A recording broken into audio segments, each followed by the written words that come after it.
Mr. Speaker, the President's Cabinet.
But your girl's gonna take it.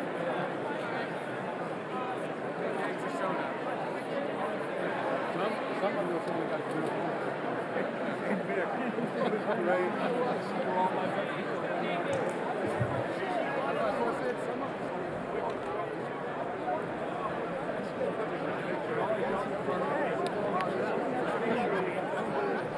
We just need to make a clear spot.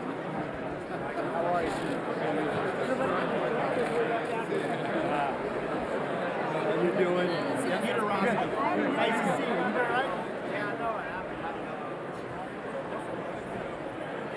Bird keeps bumping me. I wonder whether I'm gonna fall in front of the president or not. Just kidding.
All across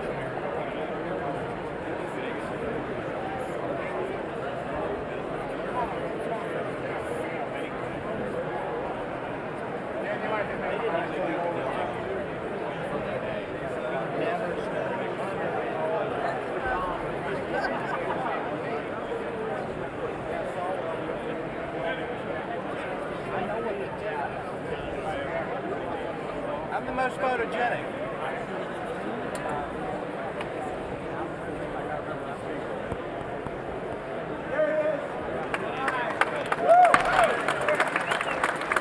Mr. Speaker, the President of the United States.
Welcome.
Members of Congress, I have the high privilege and the distinct honor of presenting to you the President of the United States.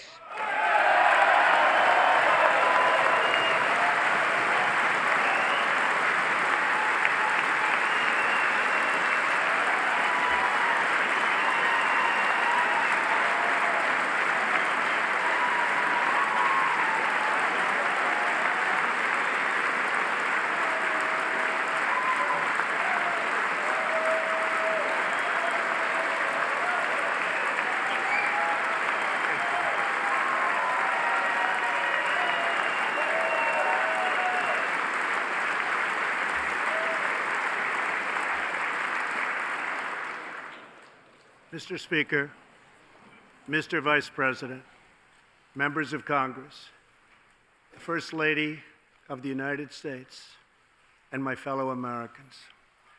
Less than 1 year has passed since I first stood at this podium in this majestic chamber to speak on behalf of the American people and to address their concerns, their hopes, and their dreams.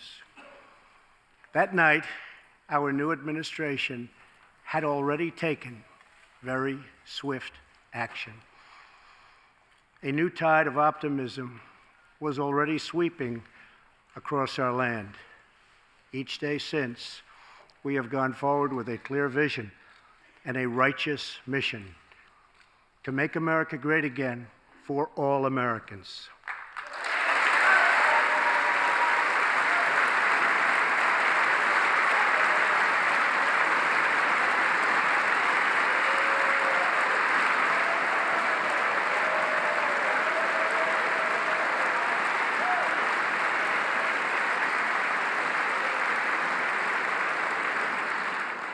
Over the last year, we have made incredible progress and achieved extraordinary success. We have faced challenges we expected and others we could never have imagined. We have shared in the heights of victory and the pains of hardship. We have endured floods and fires and storms. But through it all, we have seen the beauty of America's soul and the steel in America's spine. Each test has forged new American heroes to remind us who we are and show us what we can be. We saw the volunteers of the Cajun Navy racing to the rescue with their fishing boats to save people in the aftermath of a totally devastating hurricane. We saw strangers shielding strangers from a hail of gunfire on the Las Vegas Strip. We heard tales of Americans like Coast Guard Petty Officer Ashley Leopard, who is here tonight in the gallery with Melania.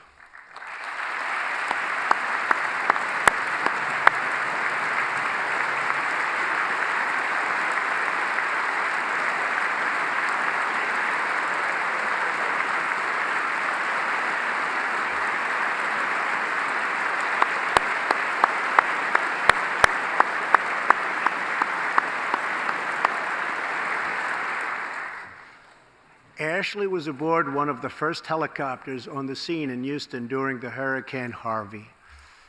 Through 18 hours of wind and rain, Ashley braved live power lines and deep water to help save more than 40 lives. Ashley, we all thank you. Thank you very much.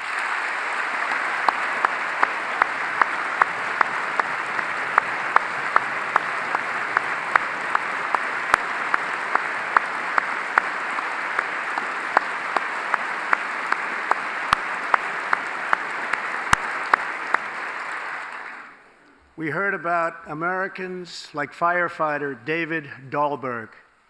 He's here with us also. David faced down walls of flame to rescue almost 60 children trapped at a California summer camp threatened by those devastating wildfires. To everyone still recovering in Texas, Florida, Louisiana, Puerto Rico, and the Virgin Islands, everywhere, we are with you. We love you, and we always will pull through together, always.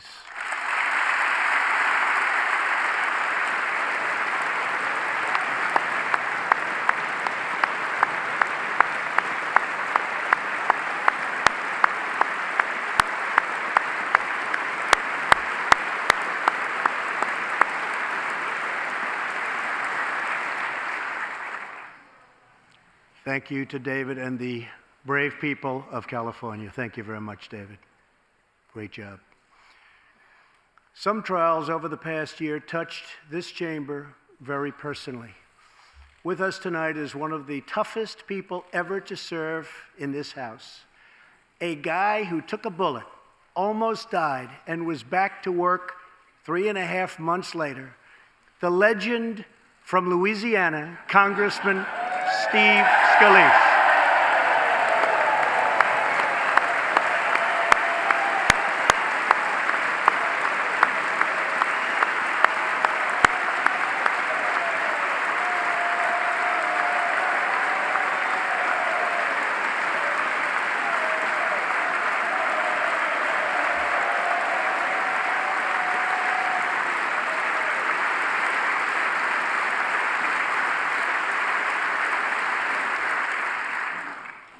I think they like you, Steve.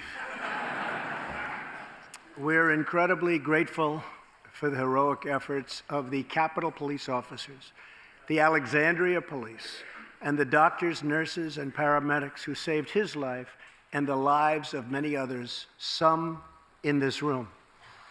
In the aftermath, yes.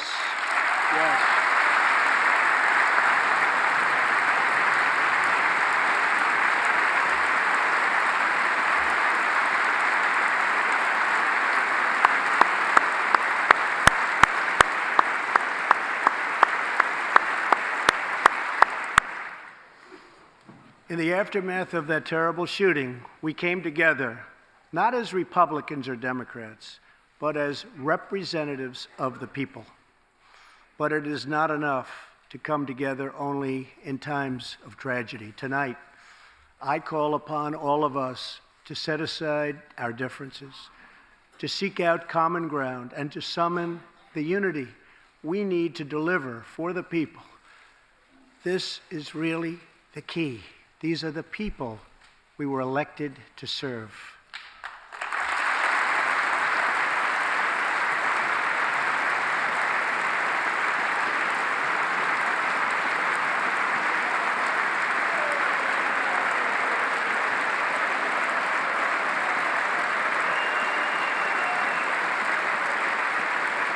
Thank you.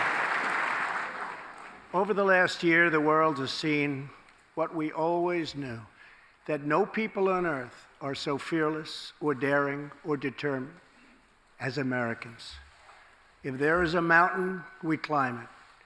If there's a frontier, we cross it.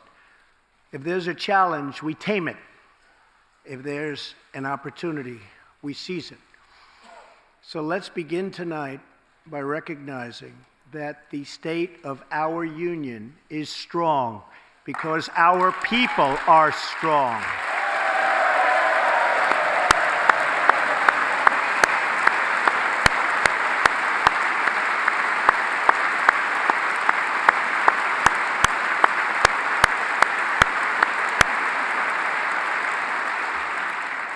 And together we are building a safe, strong, and proud America. Since the election, we have created 2.4 million new jobs, including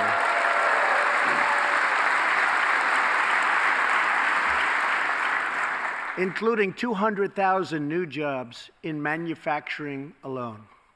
Tremendous numbers. After years and years of wage stagnation, we are finally seeing rising wages.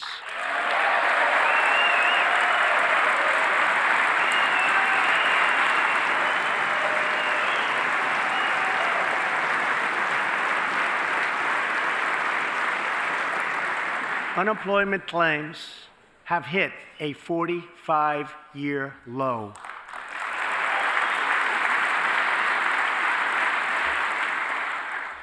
And something I'm very proud of, African American unemployment stands at the lowest rate ever recorded.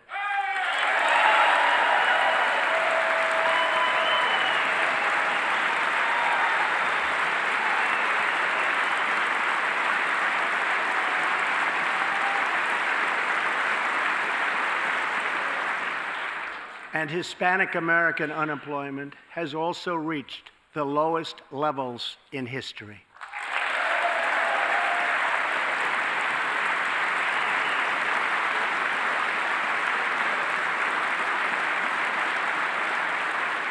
Small business confidence is at an all-time high.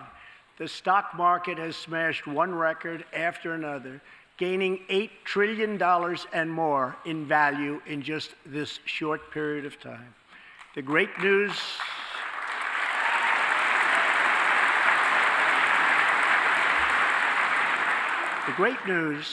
for Americans, 401k, retirement pension, and college savings accounts have gone through the roof.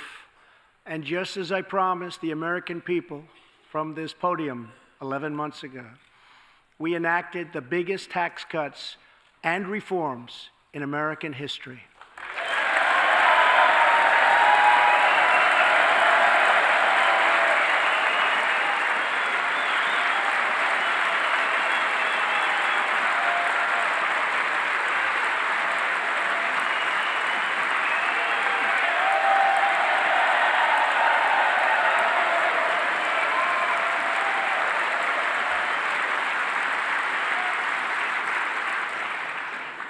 Our massive tax cuts provide tremendous relief for the middle class and small business. To lower tax rates for hardworking Americans, we nearly doubled the standard deduction for everyone.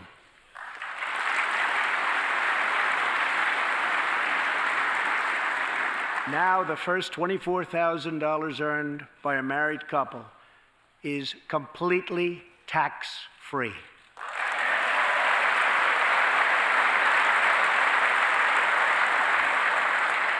We also doubled the child tax credit.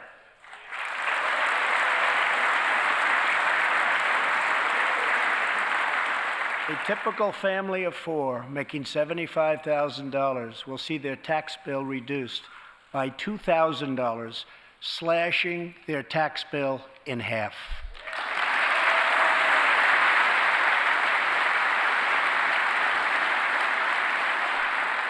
In April, this will be the last time you will ever file under the old and very broken system, and millions of Americans will have more take-home pay starting next month, a lot more.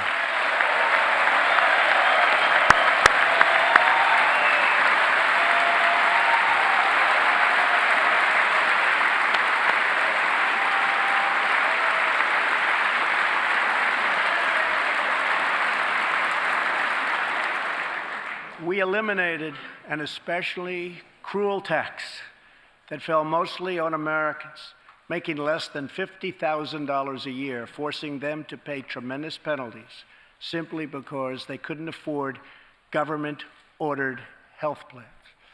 We repealed the core of the disastrous Obamacare. The individual mandate is now gone. Thank heaven.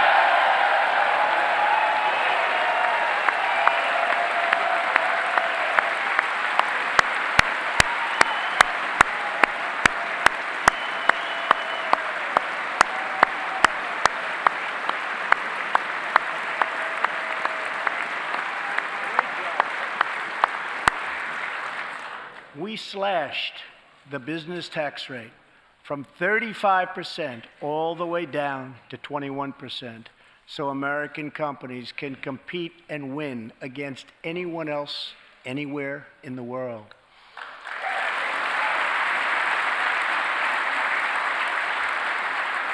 These changes alone are estimated to increase average family income by more than $4,000.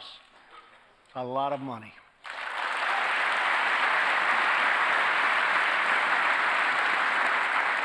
Small businesses have also received a massive tax cut and can now deduct 20% of their business income. Here tonight are Steve Staub and Sandy Keplinger of Staub Manufacturing, a small, beautiful business in Ohio. They've just finished the best year in their 20-year history.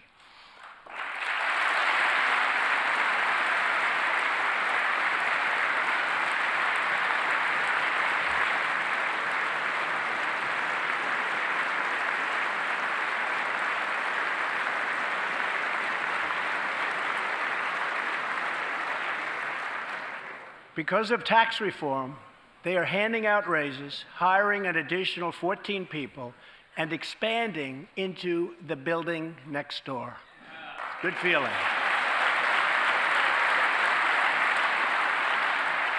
One of Staub's employees, Corey Adams, is also with us tonight. Corey is an all-American worker.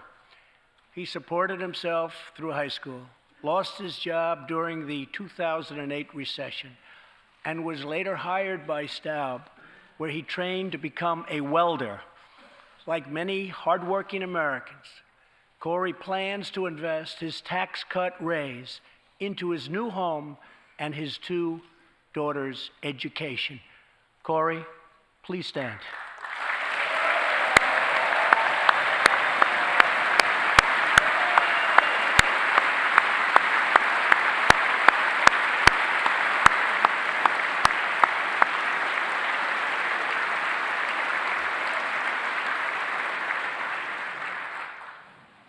And he's a great welder.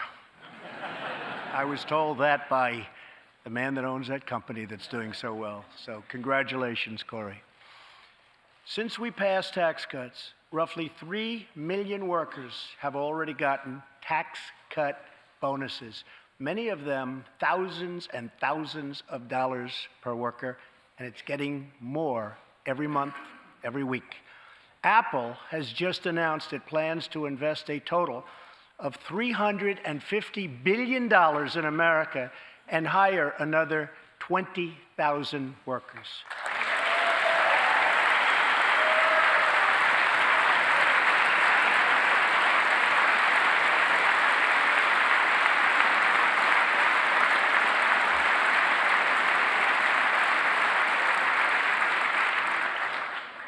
And just a little while ago, ExxonMobil announced a $50 billion investment in the United States, just a little while ago.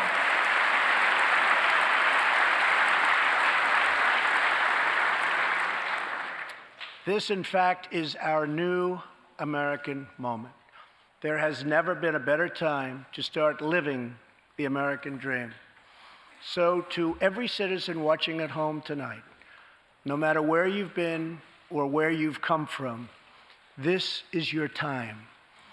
If you work hard, if you believe in yourself, if you believe in America, then you can dream anything. You can be anything. And together, we can achieve absolutely anything.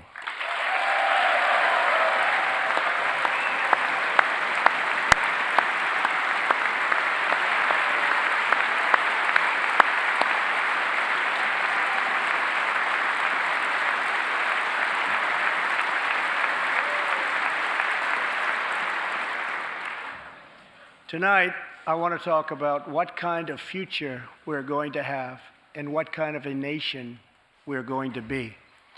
All of us together as one team, one people, and one American family can do anything. We all share the same home, the same heart, the same destiny, and the same great American flag.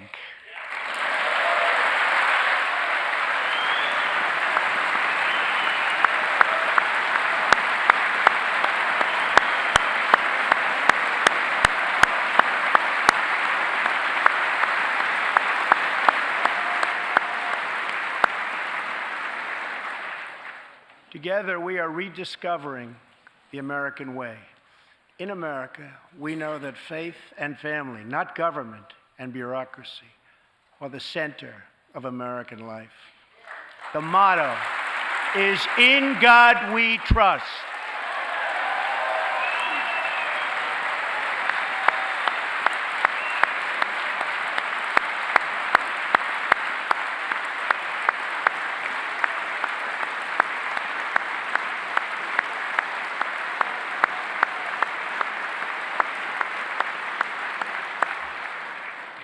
And we celebrate our police, our military, and our amazing veterans as heroes who deserve our total and unwavering support.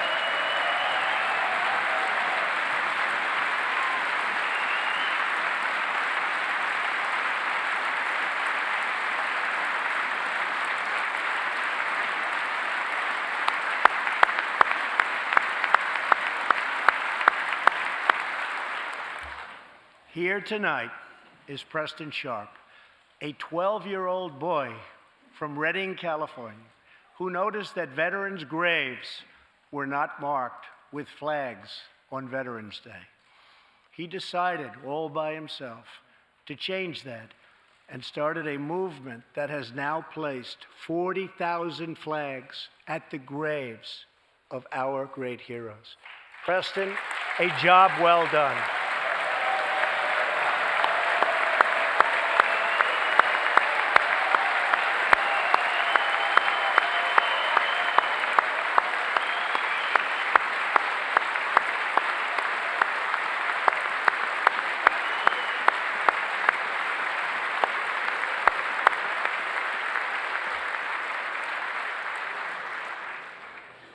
Young patriots like Preston teach all of us about our civic duty as Americans. And I met Preston a little while ago, and he is something very special that I can tell you. Great future. Thank you very much for all you've done, Preston. Thank you very much. Preston's reverence for those who have served our nation reminds us of why we salute our flag, why we put our hands on our hearts for the Pledge of Allegiance, and why we proudly stand for the national anthem.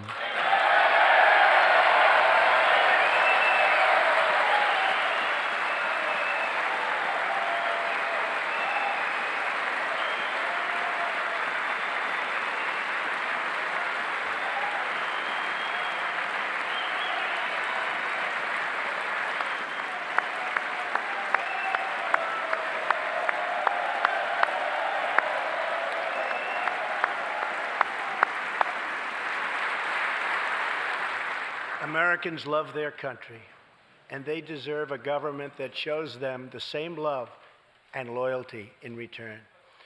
For the last year, we have sought to restore the bonds of trust between our citizens and their government.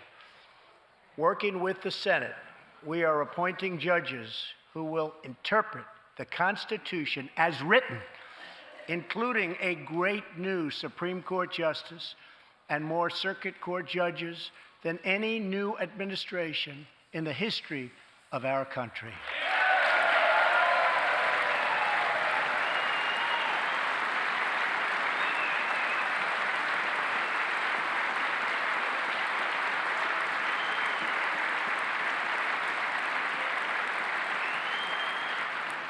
We are totally defending our Second Amendment and have taken historic actions to protect religious liberty.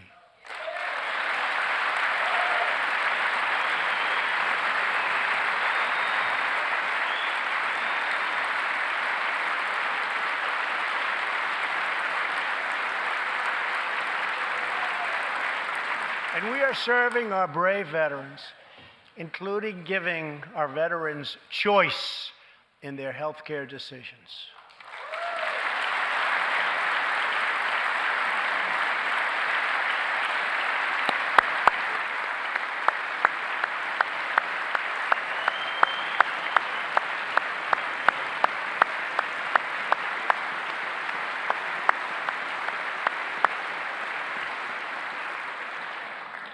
Last year, Congress also passed, and I signed, the landmark VA Accountability Act.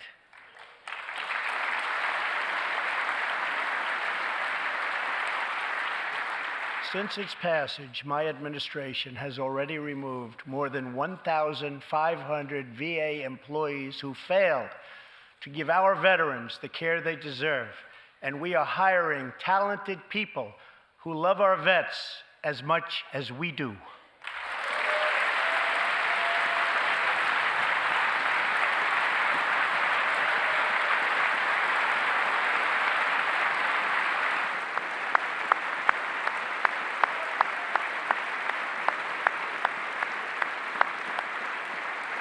And I will not stop until our veterans are properly taken care of, which has been my promise to them from the very beginning of this great journey.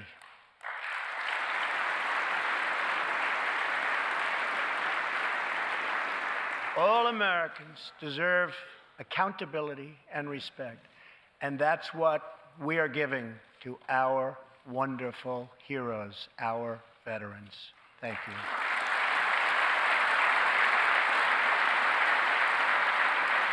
So tonight I call on Congress to empower every cabinet secretary with the authority to reward good workers and to remove federal employees who undermine the public trust or fail the American people.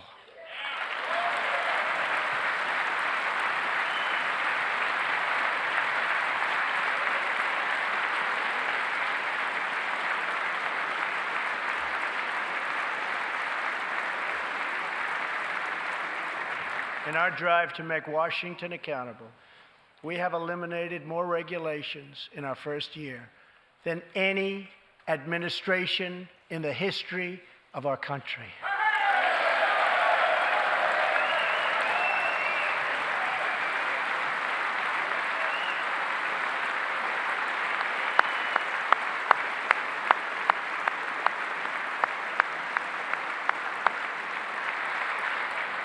We have ended the war on American energy, and we have ended the war on beautiful, clean coal.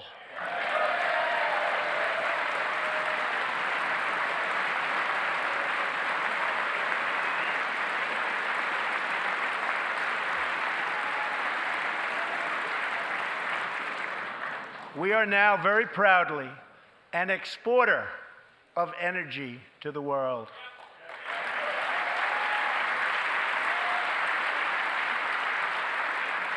In Detroit, I halted government mandates that crippled America's great, beautiful auto workers so that we can get Motor City revving its engines again, and that's what's happening.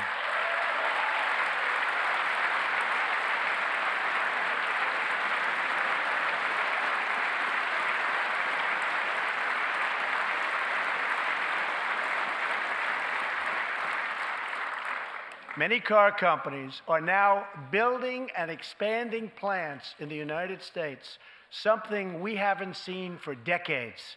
Chrysler is moving a major plant from Mexico to Michigan. Toyota and Mazda are opening up a plant in Alabama, a big one, and we haven't seen this in a long time. It's all coming back.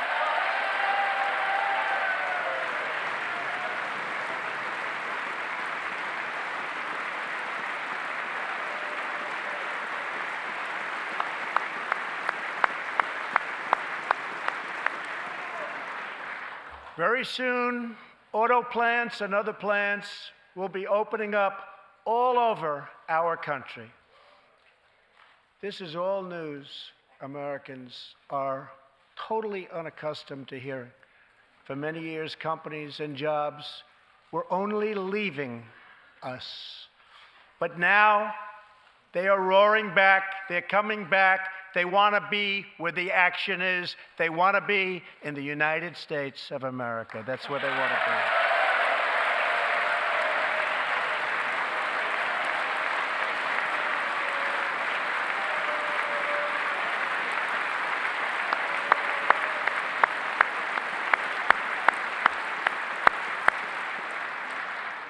Exciting progress is happening every single day.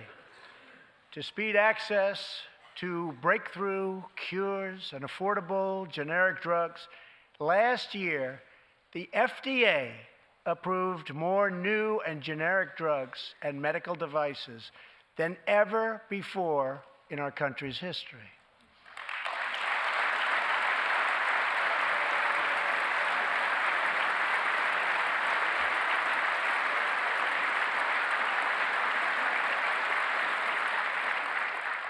We also believe that patients with terminal conditions, terminal illness, should have access to experimental treatment immediately that could potentially save their lives. People who are terminally ill should not have to go from country to country to seek a cure. I want to give them a chance right here at home It's time for Congress to give these wonderful, incredible Americans the right to try.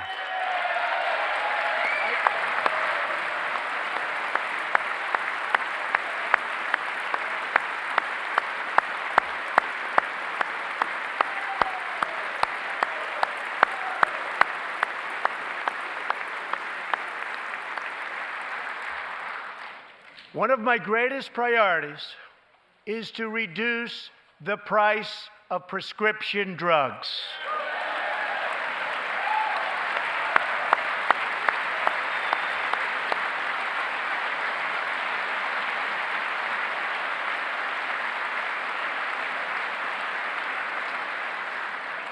In many other countries, these drugs cost far less than what we pay in the United States, and it's very, very unfair. That is why I've directed my administration to make fixing the injustice of high drug prices one of my top priorities for the year.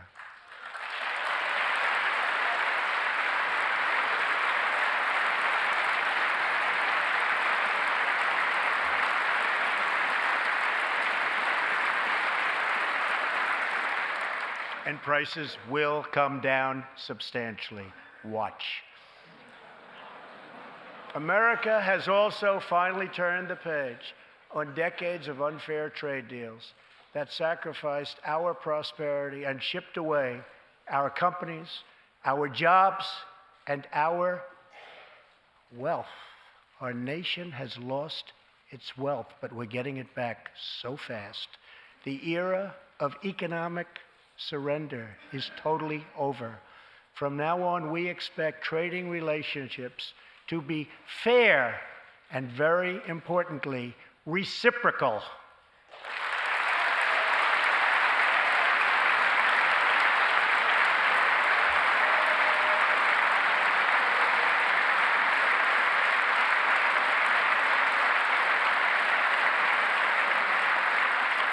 We will work to fix bad trade deals and negotiate new ones, and they'll be good ones, but they'll be fair.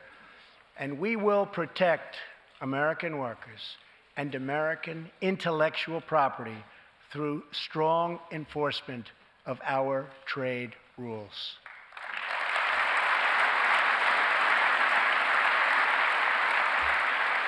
As we rebuild our industries, it is also time to rebuild our crumbling infrastructure.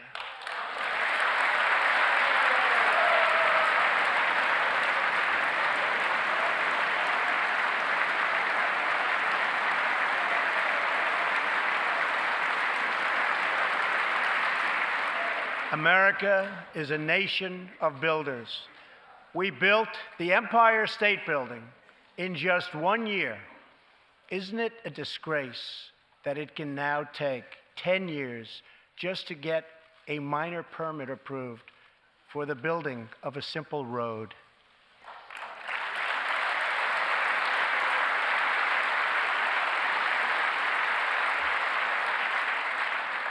I am asking both parties to come together to give us safe, fast, reliable, and modern infrastructure that our economy needs and our people deserve.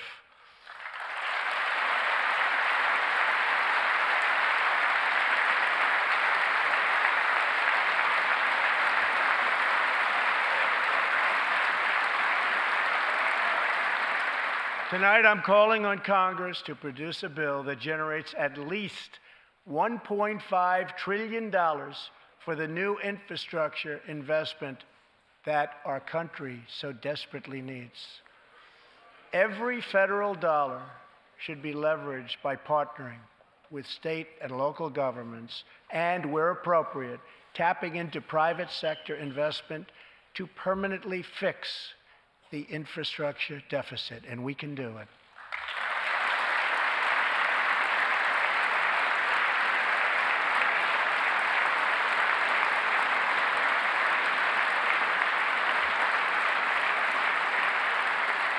Any bill must also streamline the permitting and approval process, getting it down to no more than 2 years and perhaps even one. Together, we can reclaim our great building heritage.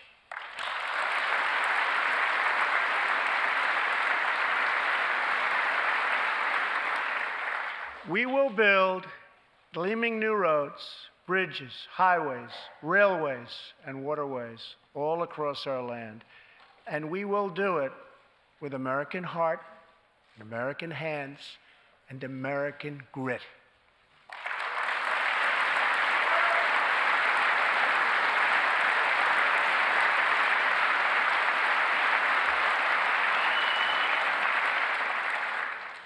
We want every American to know the dignity of a hard day's work. We want every child to be safe in their home at night. And we want every citizen to be proud of this land that we all love so much. We can lift our citizens from welfare to work, from dependence to independence, and from poverty to prosperity. As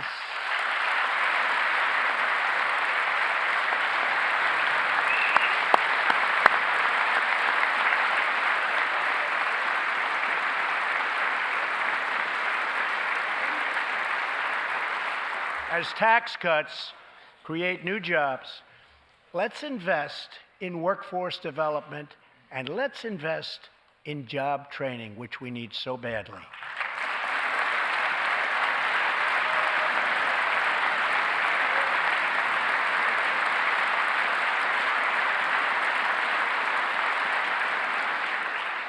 Let's open great vocational schools so our future workers can learn a craft and realize their full potential.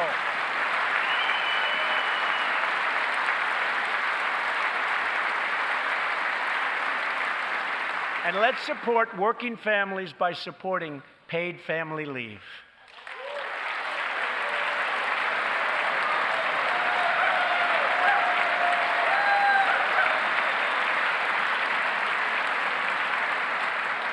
As America regains its strength, opportunity must be extended to all citizens. That is why this year we will embark on reforming our prisons to help former inmates who have served their time get a second chance at life.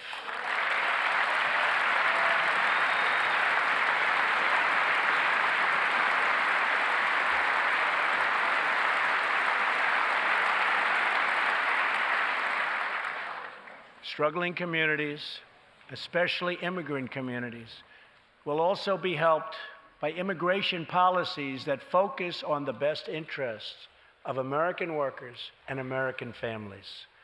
For decades, open borders have allowed drugs and gangs to pour into our most vulnerable communities. They've allowed millions of low-wage workers to compete for jobs and wages against the poorest Americans. Most tragically, they have caused the loss of many innocent lives.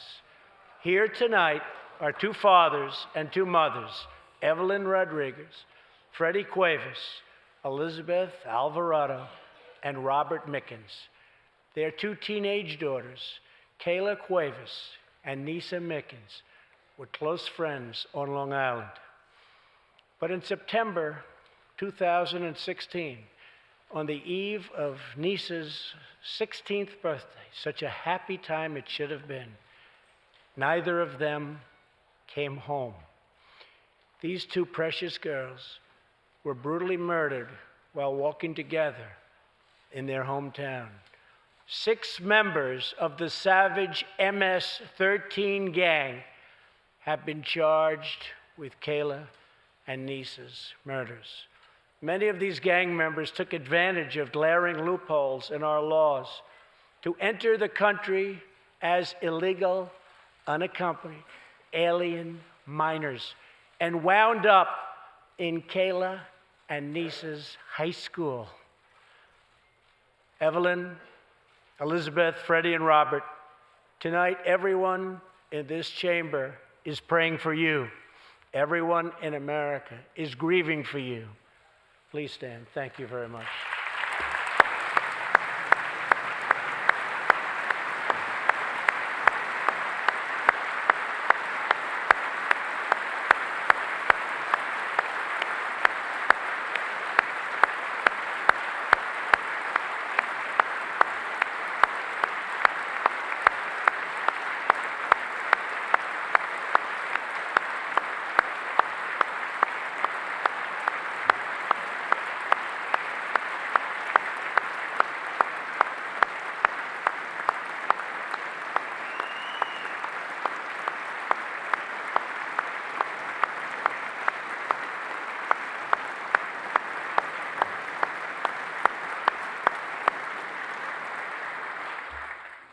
want you to know that 320 million hearts are right now breaking for you. We love you. Thank you.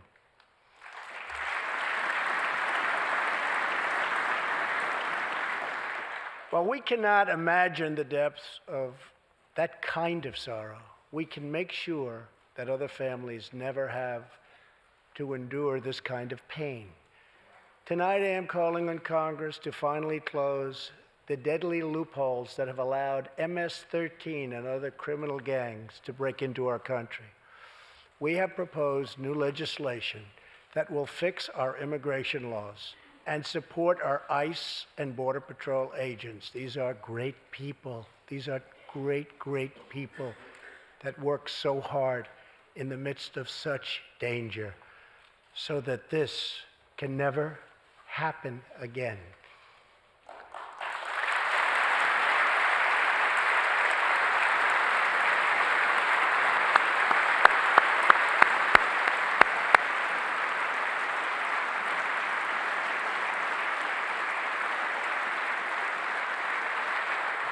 The United States is a compassionate nation. We are proud that we do more than any other country anywhere in the world to help the needy, the struggling, and the underprivileged all over the world. But as President of the United States, my highest loyalty, my greatest compassion, my constant concern is for America's children, America's struggling workers, and America's forgotten communities. I want our youth to grow up, to achieve great things. I want our poor to have their chance to rise. So tonight I am extending an open hand to work with members of both parties, Democrats and Republicans, to protect our citizens of every background, color, religion, and creed.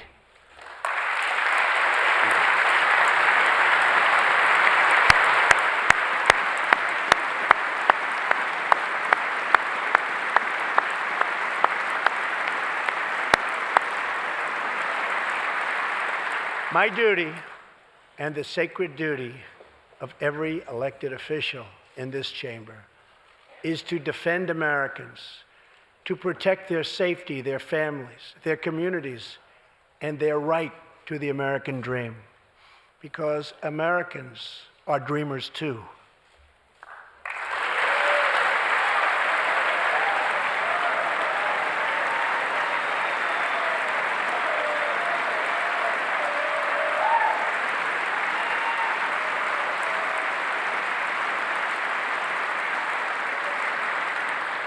Here tonight is one leader in the effort to defend our country, Homeland Security Investigation Special Agent Celestino Martinez. He goes by DJ and CJ. He said, call me either one.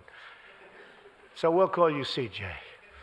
Served 15 years in the Air Force before becoming an ICE agent and spending the last 15 years fighting gang violence and getting dangerous criminals off of our streets. Tough job. At one point, MS-13 leaders ordered CJ's murder, and they wanted it to happen quickly. But he did not cave to threats or to fear. Last May, he commanded an operation to track down gang members on Long Island. His team has arrested nearly 400, including more than 220 MS-13 gang members. And I have to tell you, what the Border Patrol and ICE have done, we have sent thousands and thousands and thousands of MS-13 horrible people out of this country or into our prisons. So I just want to congratulate you, CJ. You're a brave guy. Thank you very much.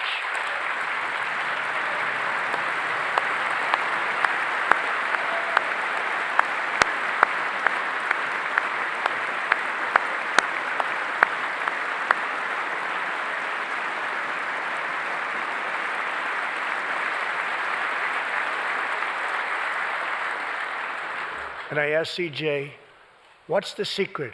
He said, we're just tougher than they are. And I like that answer.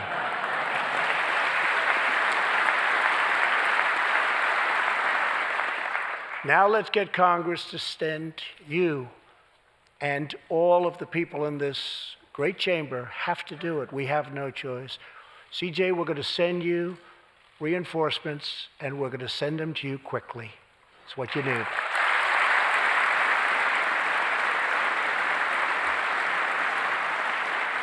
Over the next few weeks, the House and Senate will be voting on an immigration reform package. In recent months, my administration has met extensively with both Democrats and Republicans to craft a bipartisan approach to immigration reform. Based on these discussions, we presented Congress with a detailed proposal that should be supported by both parties as a fair compromise, one where nobody gets everything they want, but where our country gets the critical reforms it needs and must have.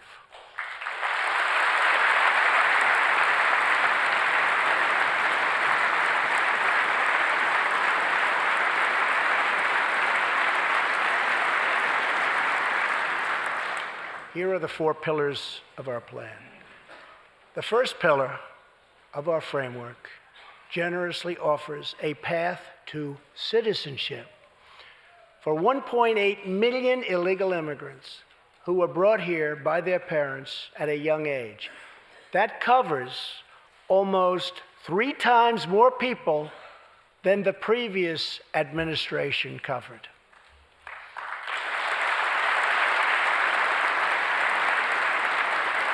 Under our plan, those who meet education and work requirements and show good moral character will be able to become full citizens of the United States over a 12-year period.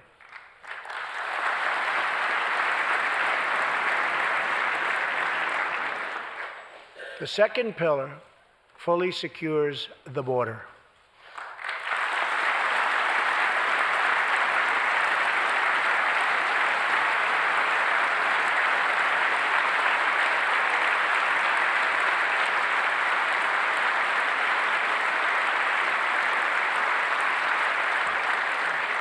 That means building a great wall on the southern border, and it means hiring more heroes like CJ to keep our communities safe.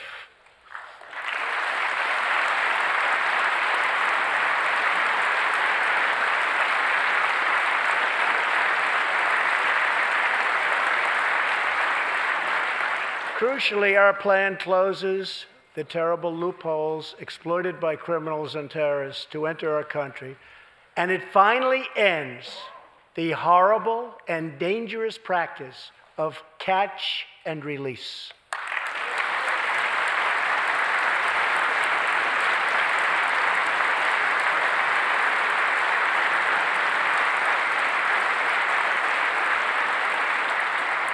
The third pillar ends the visa lottery, a program that randomly hands out green cards without any regard for skill, merit, or the safety of American people.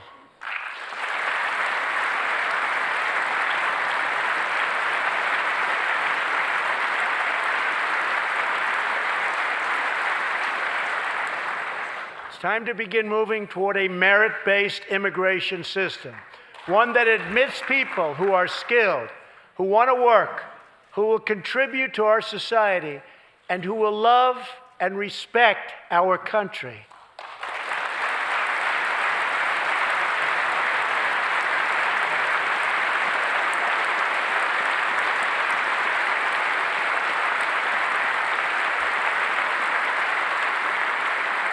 The fourth and final pillar protects the nuclear family by ending chain migration.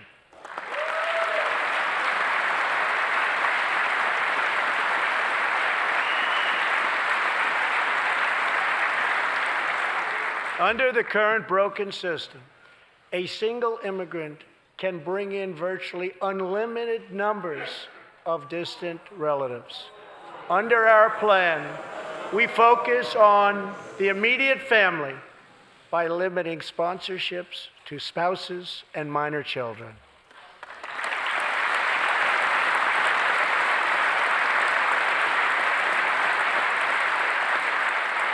This vital reform is necessary not just for our economy, but for our security and for the future of America. In recent weeks, 2 terrorist attacks in New York were made possible by the visa lottery and chain migration. In the age of terrorism, these programs present risks we can just no longer afford. It's time to reform.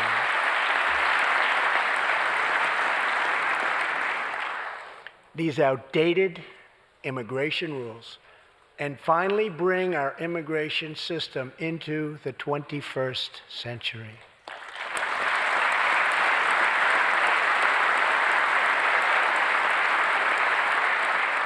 These 4 pillars represent a down-the-middle compromise and one that will create a safe, modern, and lawful immigration system. For over 30 years, Washington has tried and failed to solve this problem. This Congress can be the one that finally makes it happen. Most importantly, these 4 pillars will produce legislation that fulfills my ironclad pledge to sign a bill that puts America first.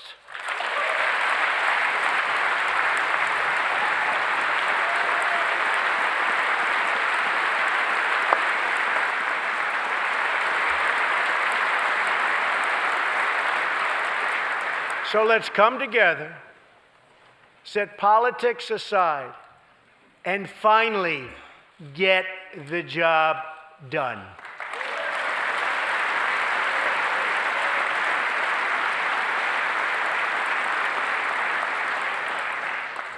These reforms will also support our response to the terrible crisis of opioid and drug addiction. Never before has it been like it is now. It is terrible. We have to do something about it. In 2016, we lost 64,000 Americans to drug overdoses, 174 deaths per day, 7 per hour. We must get much tougher on drug dealers and pushers if we are going to succeed in stopping this scourge.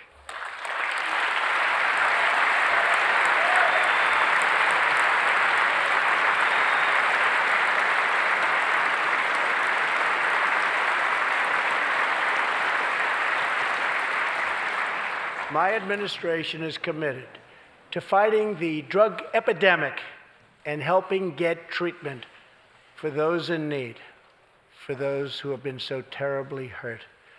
The struggle will be long and it will be difficult, but as Americans always do, in the end, we will succeed, we will prevail.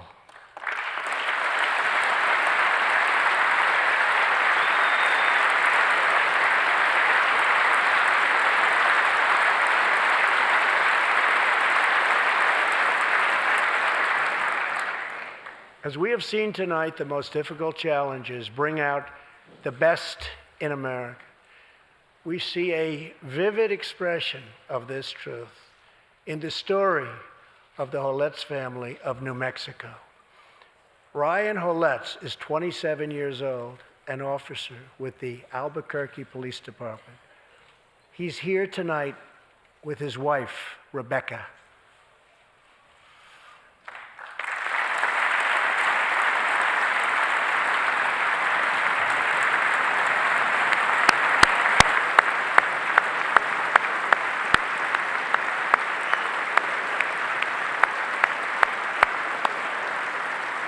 Thank you, Ryan.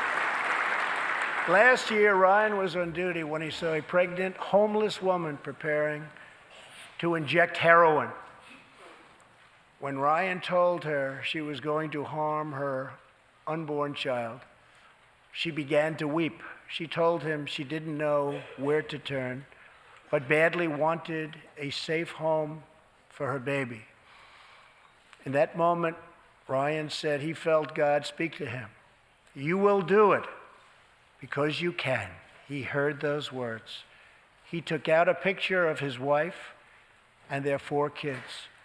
Then he went home to tell his wife, Rebecca. In an instant, she agreed to adopt.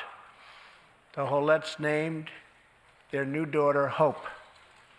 Ryan and Rebecca, you embody the goodness of our nation. Thank you.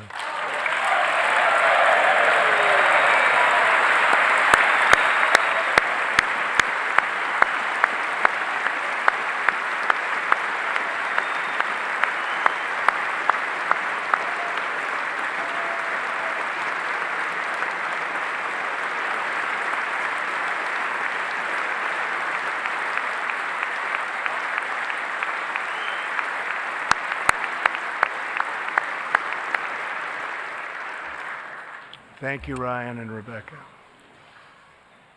As we rebuild America's strength and confidence at home, we are also restoring our strength and standing abroad. Around the world, we face rogue regimes, terrorist groups, and rivals like China and Russia that challenge our interests, our economy, and our values. In confronting these horrible dangers, we know that weakness is the surest path to conflict, and unmatched power is the surest means to our true and great defense. For this reason, I am asking Congress to end the dangerous defense sequester and fully fund our great military.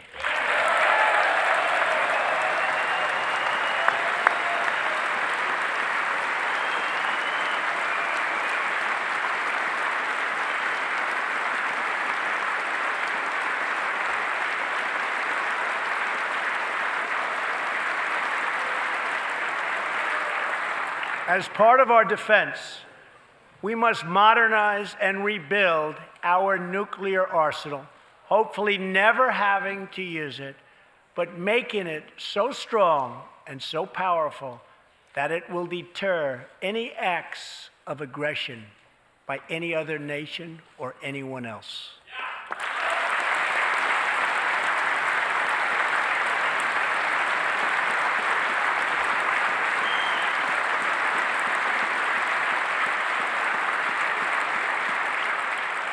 Perhaps someday in the future, there will be a magical moment when the countries of the world will get together to eliminate their nuclear weapons. Unfortunately, we are not there yet, sadly. Last year, I also pledged that we would work with our allies to extinguish ISIS from the face of the earth. 1 year later, I am proud to report that the coalition to defeat ISIS has liberated very close to 100% of the territory just recently held by these killers in Iraq and in Syria and in other locations as well.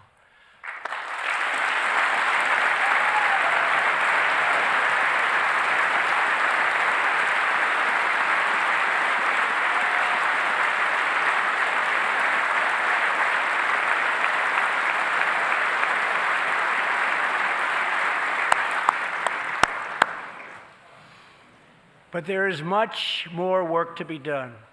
We will continue our fight until ISIS is defeated. Army Staff Sergeant Justin Peck is here tonight. Near Raqqa last November, Justin and his comrade, Chief Petty Officer Kenton Stacy, were on a mission to clear buildings that ISIS had rigged with explosive, so that civilians could return to that city, hopefully soon and hopefully safely. Clearing the second floor of a vital hospital, Kenton Stacy was severely wounded by an explosion. Immediately, Justin bounded into the booby-trapped and unbelievably dangerous and unsafe building and found Kenton, but in very, very bad shape. He applied pressure to the wound and inserted a tube to reopen an airway. He then performed CPR for 20 straight minutes during the ground transport and maintained artificial respiration through 2.5 hours and through emergency surgery. Kenton Stacy would have died if it were not for Justin's selfless love for his fellow warrior. Tonight, Kenton is recovering in Texas. Raqqa is liberated, and Justin is wearing his new Bronze Star with a V for valor. Staff Sergeant Heck, all of America salutes you.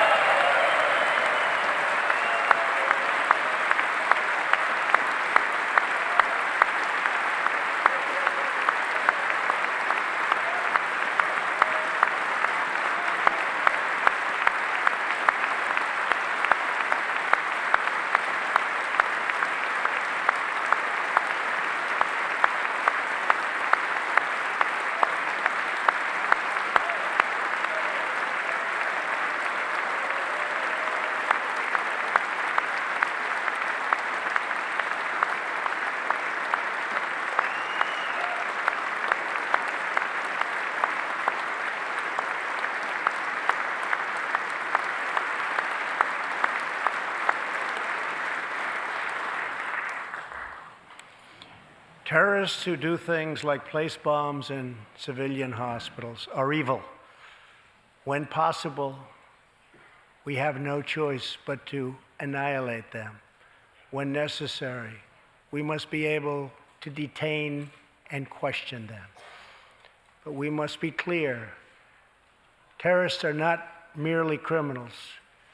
They are unlawful enemy combatants.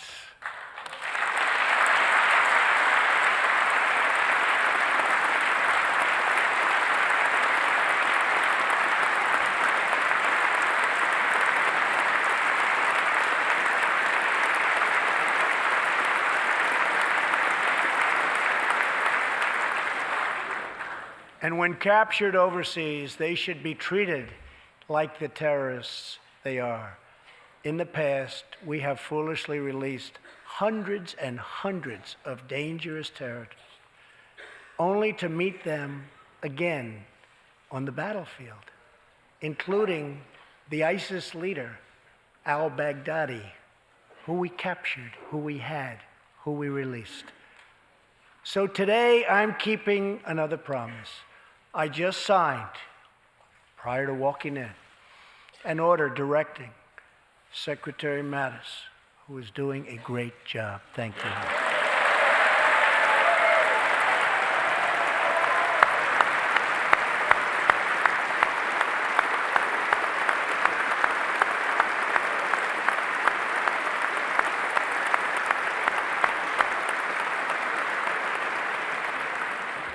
To re-examine our military detention policy and to keep open the detention facilities in Guantanamo Bay.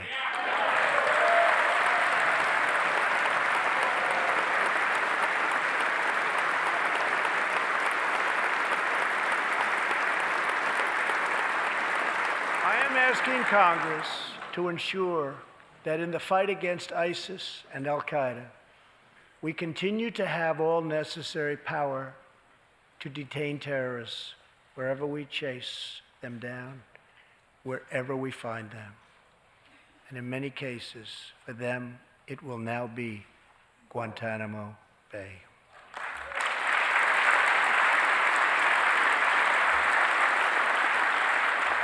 At the same time, as of a few months ago, our warriors in Afghanistan have new rules of engagement.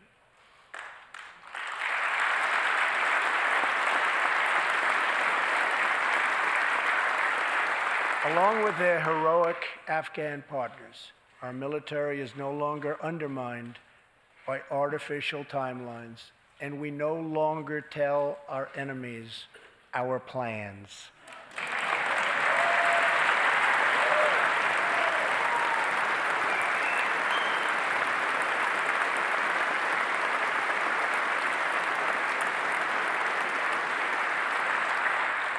Last month, I also took an action endorsed unanimously by the U.S. Senate just months before.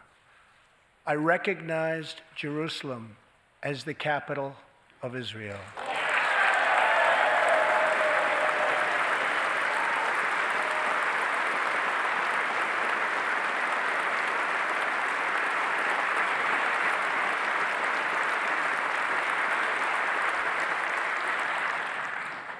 Shortly afterwards, dozens of countries voted in the United Nations General Assembly against America's sovereign right to make this decision. In 2016, American taxpayers generously sent those same countries more than $20 billion in aid. That is why tonight I am asking Congress to pass legislation to help ensure American foreign assistance dollars always serve American interests and only go to friends of America, not enemies of America.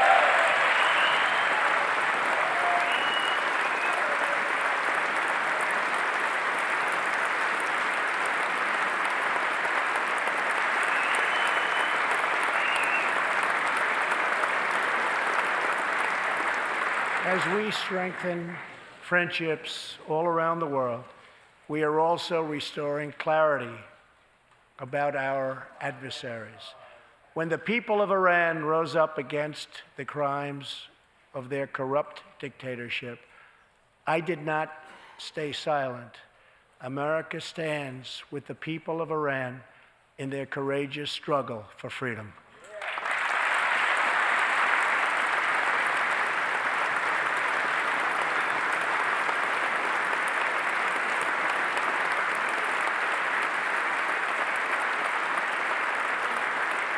I am asking Congress to address the fundamental flaws in the terrible Iran nuclear deal. My administration has also imposed tough sanctions on the communist and socialist dictatorships in Cuba and Venezuela.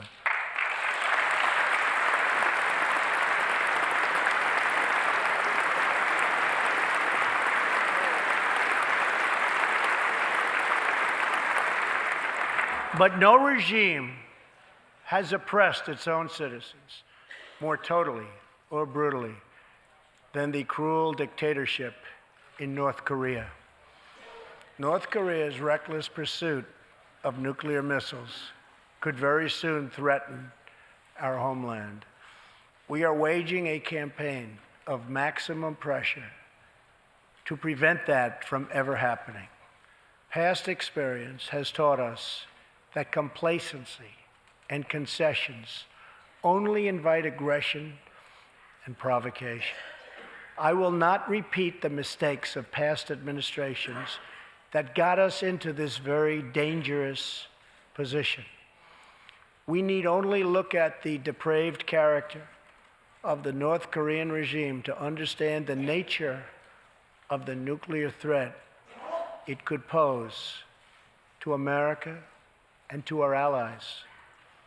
Otto Warmbier was a hard-working student at the University of Virginia, and a great student he was. On his way to study abroad in Asia, Otto joined a tour to North Korea. At its conclusion, this wonderful young man was arrested and charged with crimes against the state. After a shameful trial, the dictatorship sentenced Otto to 15 years of hard labor before returning him to America last June, horribly injured and on the verge of death. He passed away just days after his return. Otto's wonderful parents, Fred and Cindy Warmbier, are here with us tonight, along with Otto's brother and sister, Austin and Greta. Please.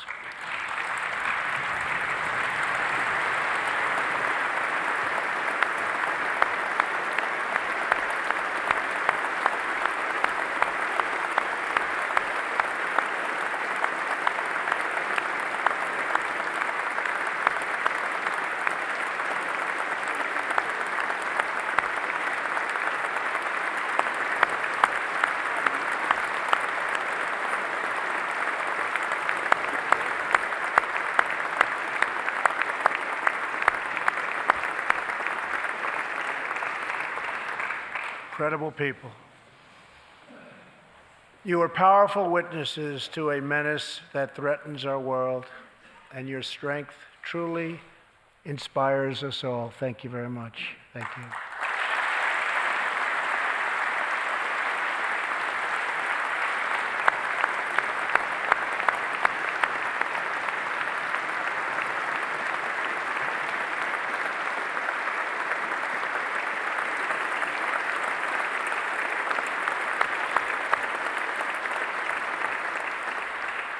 Tonight, we pledge to honor Otto's memory with total American resolve.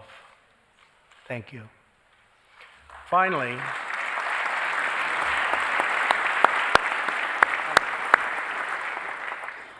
we are joined by one more witness to the ominous nature of this regime.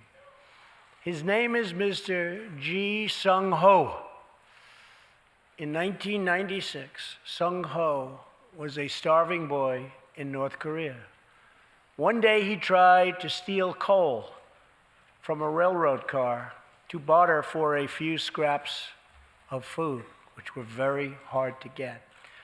In the process, he passed out on the train tracks, exhausted from hunger. He woke up as a train ran over his limbs.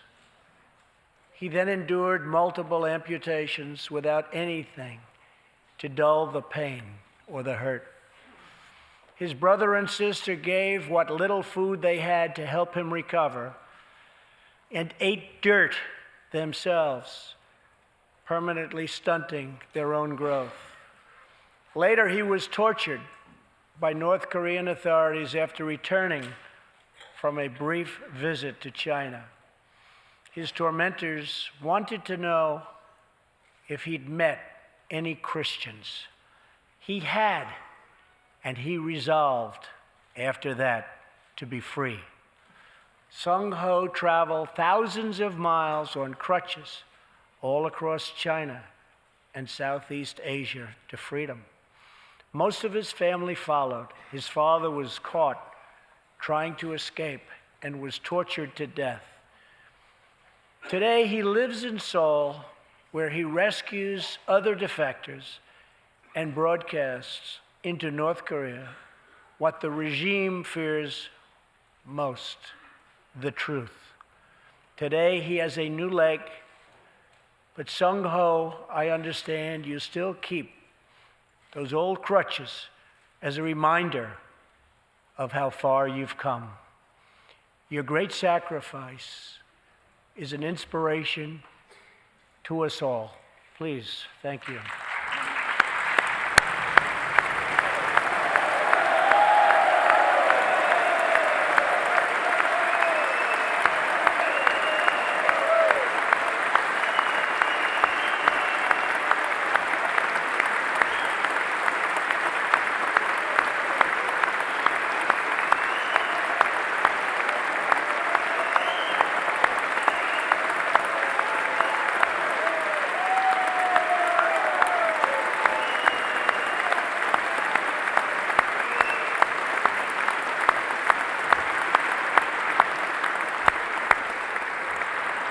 Sung-ho's story is a testament to the yearning of every human soul to live in freedom. It was that same yearning for freedom that nearly 250 years ago gave birth to a special place called America. It was a small cluster of colonies caught between a great ocean and a vast wilderness. It was home to an incredible people with a revolutionary idea that they could rule themselves, that they could chart their own destiny, and that together they could light up the entire world. That is what our country has always been about. That is what Americans have always stood for, always strived for, and always done. Atop the dome of this Capitol stands the Statue of Freedom. She stands tall and dignified among the monuments to our ancestors who fought and lived and died to protect her. Monuments to Washington and Jefferson and Lincoln and King. Memorials to the heroes of Yorktown and Saratoga. To young Americans who shed their blood on the shores of Normandy and the fields beyond, and others who went down in the waters of the Pacific and the skies all over Asia. And freedom stands tall over one more monument, this one, this Capitol, this living monument. This is the monument to the American people.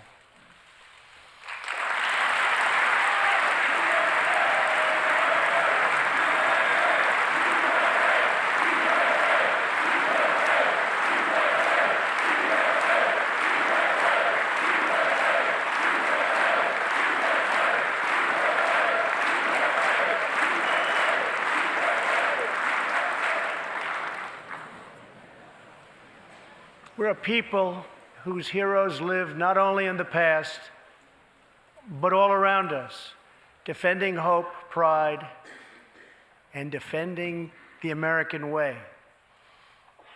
They work in every trade.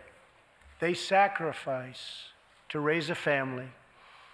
They care for our children at home. They defend our flag abroad. And they are strong moms and brave kids. They are firefighters and police officers and border agents, medics and Marines. But above all else, they are Americans. And this capital, this city, this nation belongs entirely to them.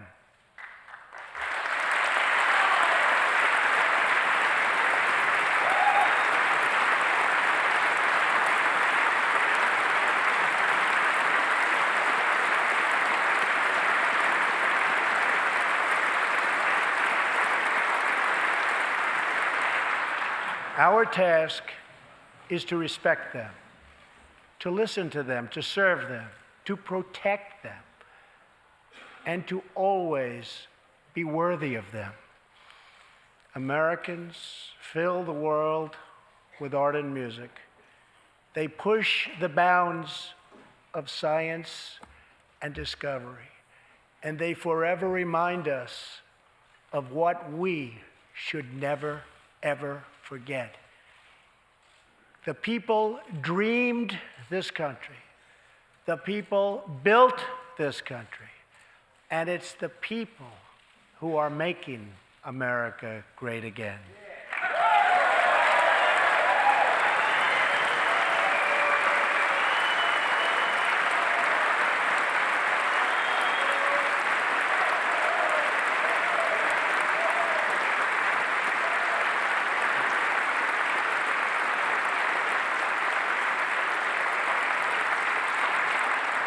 As long as we are proud of who we are and what we are fighting for, there is nothing we cannot achieve.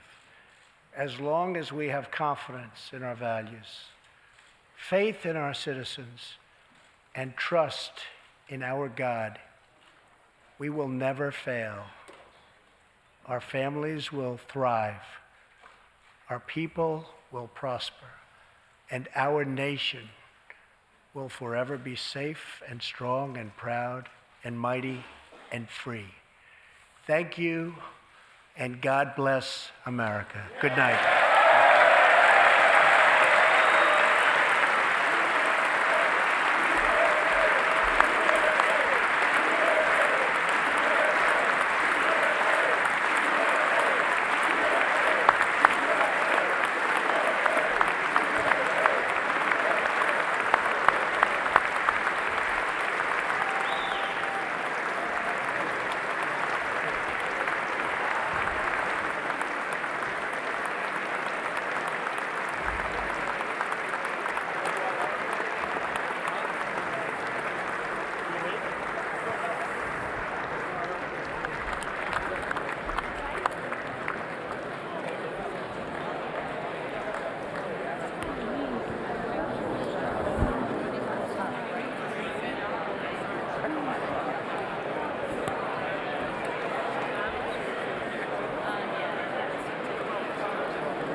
We pray for you. We are so proud of you.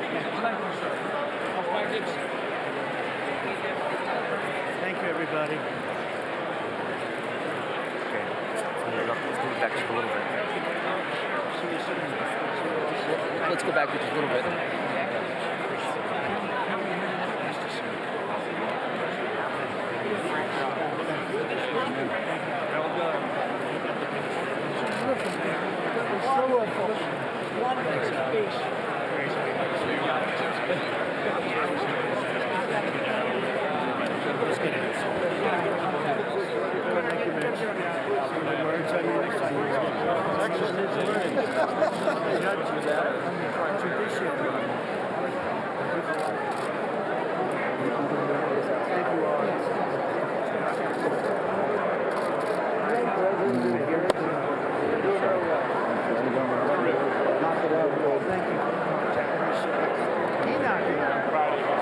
He's making us all look good. I guess he was right. Great job. He defends me. I was trying to get them done down there, but you heard it. I said that was out of the way. Thank you, fellas.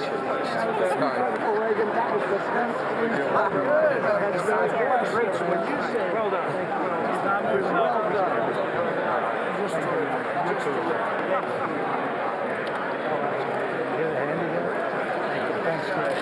Thanks, fellas. Appreciate it, fellas. Great job. Terrific. They didn't even stand Soldiers.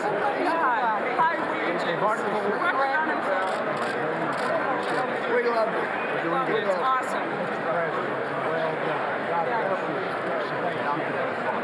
Can I get an autograph here on that? You can. Let's drop me down. Billy can, right?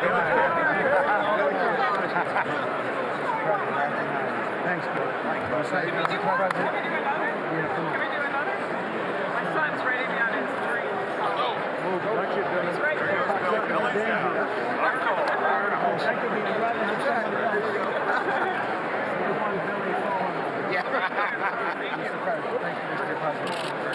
Thank you. Great job. Thanks for your leadership on tax. Great job. Yeah, let's go. Come on. Knocked it out of the park. How you doing? Good. I hear your polls are good. Big time. I'm hearing good polls. Huh? Everything good?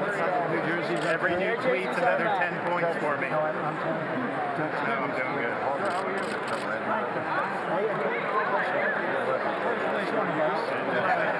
Thank you. Yeah, they seem to like it. Come here, Lee. Thank you. Thank you. Thank you for everything. This guy. King of New York. Thank you. Good luck with your Thanks for an MS-13. stand up. We're going to take that Alabama Saints. Can you imagine? Coming short. That was a fluke.